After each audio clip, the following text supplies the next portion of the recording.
অভিযানের সভাপতি সোরা সঙ্গে সঙ্গে আমাদের উপরে হামলা করছে।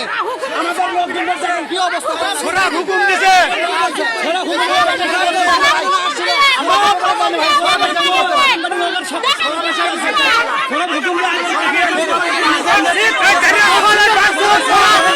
সকালবেলা কাউকে মানে রাস্তাঘাটে বাইরে তো দিচ্ছে না।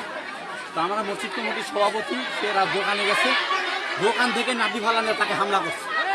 হামলা করাতে সে মুখের নিজের যান বাঁচানোর জন্য এসে আমাদের কাছে লুটে পড়ে যায়। আজকে আহত আমাদের মধ্যে তার 7-8 জন আহত হয়েছে। তো সভাপতি যখন পড়ে যায় তখন এই সাধারণ পাবলিক আর মানে ঠিক থাকতে পারে না। নিয়ন্ত্রণ হারা পর সভাপতি আসে বিশৃঙ্খলমূলক কথাবার্তা বলার পর এই যে পরিস্থিতি নিয়ন্ত্রণের বাহিরে।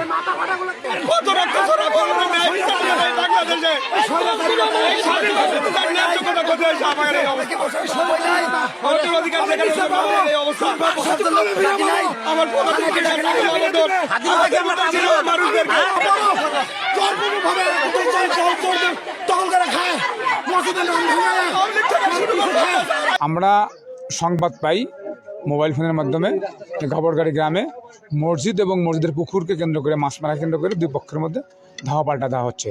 এই সংবাদের প্রেক্ষিতে আমি আমার জরুরি পার্টি আগে প্রথম পাঠাই, তারপরে ওরা এসে মোটামুটি পরিস্থিতি নিয়ন্ত্রণ করছে। পরবর্তীতে আমিও আসি, আমি এসে শুনতেছি, এখন দেখতেছি, সরজমে দেখবো, শুনবো, উভয় পক্ষের কথা বক্তব্য নিব, আইনগত ব্যবস্থা নিব।